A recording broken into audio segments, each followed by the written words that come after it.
it's very important.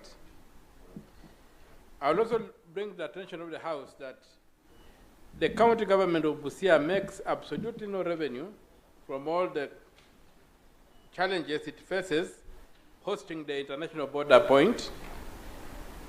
There used to be a trailer parking here where the county council, before the county assembly came in, used to make some money, whereby the trucks would be taken off the road and put into the parking yard, and they would pay some parking fees. Now that was taken away when they were doing the one border stop post by the Kenya National Highways Authority, with an undertaking that they would put up another border post, another parking yard. As we were told, there is 60 acres. There's about 70 acres available around the border that belongs to the Ministry of Interior, commonly known as no man's land. A temporary park could be put there to sanitize the congestion, get the danger. Another thing is that these people, the trailers sometimes carry hazardous materials. We remember sometime, was it around Naivasha, when we had that accident whereby one of the trucks exploded and incinerated many other trucks. When these trucks are congested here, there are sitting bombs that can go off in any way. And I want to underscore the point that our brother was making yesterday, the Honorable Wambua. He made a very important point that when the trucks are on the highway, they cannot be charged for any parking fees. Although they are parking, that they're creating congestion, they must be taken off the highway and put somewhere where they can then be attended to, services provided, and then they can also pay some parking fees. My sister's Honorable Mtinda has mentioned the non-tariff barriers on the Ugandan side. These non-tariff barriers on the Ugandan side require intervention that may be even at the level of the heads of state to address.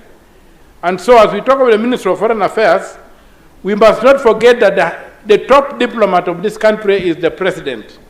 And maybe his attention could be drawn to the non-tariff barriers on the Ugandan side so that he could discuss it with his counterpart on the other side to see what kind of interventions can be done, and even just remove the point at which they begin inspecting that trucks on the other side so that there's no congestion created.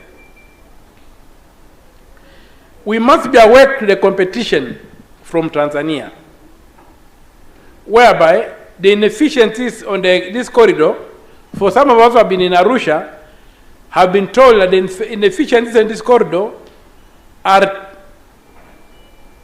contributing to the movement of cargo away from the Mombasa port to the Dar es Salaam port. Countries like Burundi are some of them importing mainly through Dar es Salaam, despite the longer route, but because of the less congestion, the more acceptable terrain, they're taking business away from us. So we must be aware to that, and that's why I'm happy that this motion is mentioning the Ngelechom land. The Ngelechom land, which I hope we'll be able to have time for a committee of the Senate to visit, is just out here between Busia and Malaba.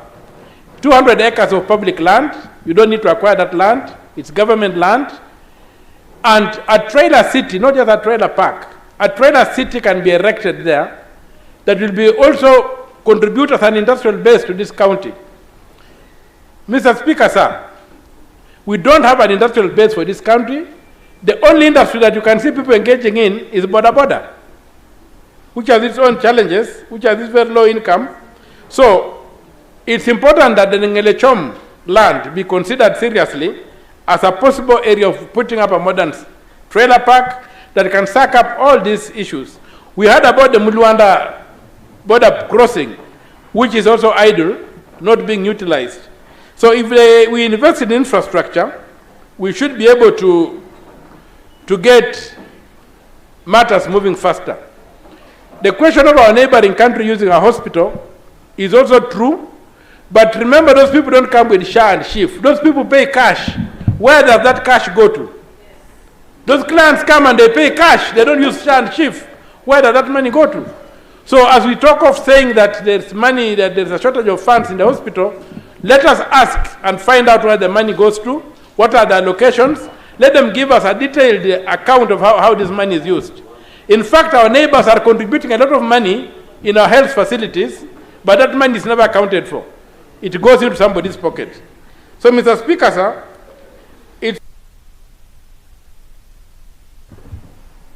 because you are host, let me give you 1 more minute to clear.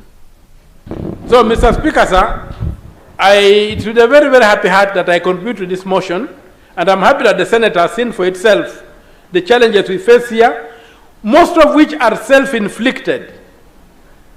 Even today, as I was walking in the town, they said the Senate should not leave Busia because for the first time, the streets have been swept, the waterways have been unclogged, and some people are saying the Senate should move from Nairobi to Busia. That's maybe when the county government is going to work. That's how bad things have been in this county, and I hope that the committees will follow up with the various issues and ensure that the county government works for the people of Busia and works for the people of Kenya, and that the border points are decongested, but decongested in a manner that business remains in Kenya, not decongested in a manner that there's no business in Kenya. We don't want to see a situation whereby a trailer crosses from Nairobi. Thank you, Senator Omtata. Senator Kisang.